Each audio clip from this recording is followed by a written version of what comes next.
ഇല്ലാത്ത രോഗം ഉണ്ടോ എന്നുള്ള സംശയം. അതായത് ഹൈപ്പോകോൺട്രിയാക്കൽ ഡെലൂഷൻ എന്ന് പറയും. സംശയം എന്ന് പറയുമ്പം നമുക്ക് സംശയം എല്ലാവർക്കും ഉണ്ടാവുമല്ലോ. തീർച്ചയായിട്ടും. പക്ഷേ സംശയം രോഗമാകുമ്പോൾ എന്നുള്ളൊരവസ്ഥ വരുമ്പോൾ നമുക്ക് അതിനെ ഒരു ഡെഫിനേഷൻ കൊടുക്കണം.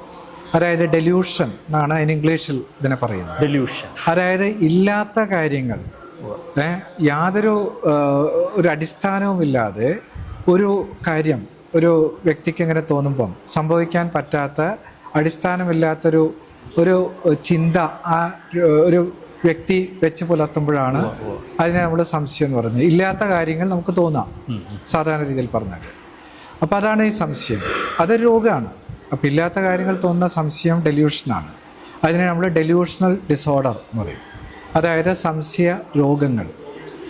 അടിസ്ഥാനപരമായിട്ട് പറയുമ്പം നമ്മുടെ തലച്ചോറിൽ നമ്മുടെ ചിന്തകളെയൊക്കെ നിയന്ത്രിക്കാൻ വേണ്ട ഡോപ്പമിൻ എന്ന് പറയുന്ന ഒരു ന്യൂറോ ട്രാൻസ്മിറ്റർ, ഒരു രാസപരിവാഹ വസ്തുവിൻ്റെ അളവ് നമ്മുടെ തലച്ചോറിൽ കൂടുമ്പം ആവശ്യത്തിനേക്കാൾ കൂടുമ്പം ആണ് അത് സംശയങ്ങൾക്ക് കാരണമാക്കുന്നത്. ഇതാണ് അതിൻ്റെ ബയോളജിക്കലായിട്ടുള്ള കാരണം.